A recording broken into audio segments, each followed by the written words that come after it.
এবং আমি আশা করি এই খেলাকে সামনে রেখে যুবকদের মধ্যে যে উৎসাহ উদ্দীপনা দেখতে পেয়েছি তাতে আমি খুব আমার খুব আপ্লুত হয়েছে এবং আশা করি এই খেলাকে এটা শুধু একটা আয়োজন না, এটাকে কেন্দ্র করে সবাই মিলিতভাবে উদ্যোগ নিয়ে এই সমাজকে পরিচালনার ক্ষেত্রে একটা সুষ্ঠু পরিবেশ তৈরি করার ক্ষেত্রে যে অগ্রণী ভূমিকা আপনারা নিয়েছেন তার জন্য আমি আপনাদেরকে এবং এই বিবেকানন্দ সংঘের সম্পাদক, সভাপতি এবং সকল সদস্যদেরকে আমি আন্তরিকভাবে অভিনন্দন এবং শুভেচ্ছা জানাচ্ছি।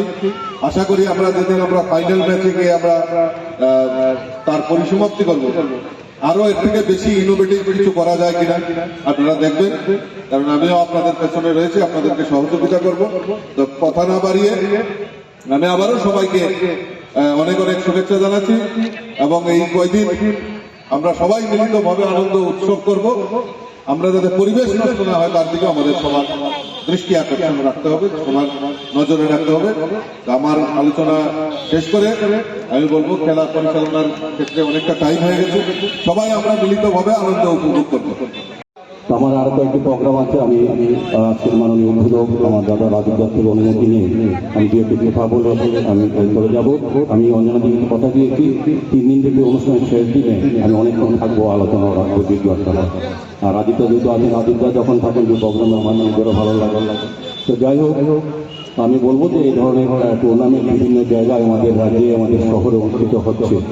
এর মধ্যে যেমন সৌভাগ্য বিকাশ ঘটে নিজেদের মধ্যে, অনেকগুলি ক্লাব, অনেক দল আরও বিভিন্ন প্রান্ত থেকে তাদের মধ্যে একটা যোগাযোগ সৌভাগ্য সৃষ্টি হবে। পাশাপাশি আমাদের যেটা মূল লক্ষ্য হচ্ছে, আমাদের সরকার এবং আমাদের পক্ষ থেকে আমরা যারা সামাজিক কাজ করি তাদের একটা উদ্দেশ্য থাকে যত বেশি যুব সমাজকে খেলা, ধোলান ক্রীড়ার মধ্যে, সামাজিক কর্মসূচির মধ্যে এবং সাংস্কৃতিক অংশ অন্তর্ভুক্ত করা যায় ততদিন যুব সমাজকে নেশার কবল থেকে মুক্ত রাখা যায়।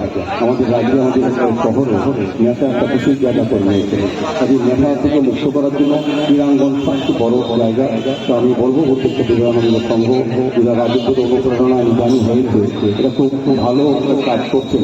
আমাদের রাজ্য, আমাদের রাজ্য সরকার ক্রীড়ার ক্ষেত্রে স্বাস্থ্য, কৃষি, শিল্প, বাণিজ্য সমস্ত দিকে যেমন উন্নয়ন করতে পারছে, ক্রীড়াকে সবচেয়ে বেশি গুরুত্ব দেওয়া হয়েছে। আমাদের সমস্ত জায়গায় এখন যে সকল মাঠগুলি পরিষ্কার ছিল, খেলার উপযোগী ছিল না, আমাদের সরকার আসার পর কিন্তু আমাদের দপ্তর সেগুলি করে যাচ্ছেন যাতে গ্রামের প্লেয়ারদের যাতে প্রতিভা আছে তাদের বিকাশ করানোর জন্য তারা যাতে ডিস্ট্রিক্ট লেভেলে, স্টেট ন্যাশনাল লেভেলে খেলতে পারে সেই ব্যবস্থা করা হচ্ছে। বিভিন্ন জায়গায় স্টেডিয়াম তৈরি করা হচ্ছে, বিভিন্ন সিনথেটিক টার্ফ উইকেট তৈরি করা হচ্ছে। কাজে সেক্ষেত্রে বলবো ক্রীড়ার ক্ষেত্রে কিন্তু আমাদের সরকার আমাদের খেলোয়াড় খেলা ইন্ডিয়ার যে কর্মসূচি সেগুলো কিন্তু বাস্তবায়ন করার করে সুন্দর ভালো প্রতিভা তৈরি করার ক্ষেত্রে কিন্তু জায়গা তৈরি করা হচ্ছে। কাজে আমার বিশ্বাস থাকে বিবেকানন্দ সংঘের মতো এই ধরনের সামাজিক সংস্থাগুলো ক্রীড়ার ক্ষেত্রে সরকারের পাশে থেকে সহযোগিতা করে প্রতি জায়গায় তাদের যাওয়ার ব্যবস্থা করবে বিশ্বাস রেখে। এবং এই টুর্নামেন্ট খুব সুন্দরভাবে এই এলাকার সুনাম আছে। আমি আগেও কয়েকটা টুর্নামেন্টে এখানে এসেছিলাম এই এলাকায়, এটাকে খুব সুশৃঙ্খলভাবে পরিচালনা করা হয়। কাজে খেলা টিম স্পিরিট এটাকে রক্ষা করতে হবে এবং এই এলাকার মানুষের যে একটা সুনাম আছে যে ক্রীড়া, সাংস্কৃতিক এবং সামাজিক ক্ষেত্রে তারা বিভিন্নভাবে মানুষের পাশে থাকেন, সুন্দরভাবে পরিচালনা সমস্ত কর্মসূচি সেটা এলাকার খেলা হার দিক থাকবে, কিন্তু টিম স্পিরিটটা নিয়ে শৃঙ্খলা থাকা অত্যন্ত জরুরি। এটাতে কিন্তু আগামী দিনে আমাদের প্রজন্ম যারা ভবিষ্যৎ রাষ্ট্র গঠন করবে, আমাদের সরকার পরিচালনা করবে কিংবা সামাজিক কাজে অংশগ্রহণ করবে, তাদের কিন্তু শিক্ষার জায়গা হচ্ছে এই টিম স্পিরিট খেলার জায়গা। কাজে আমি আলোচনা দীর্ঘ করি।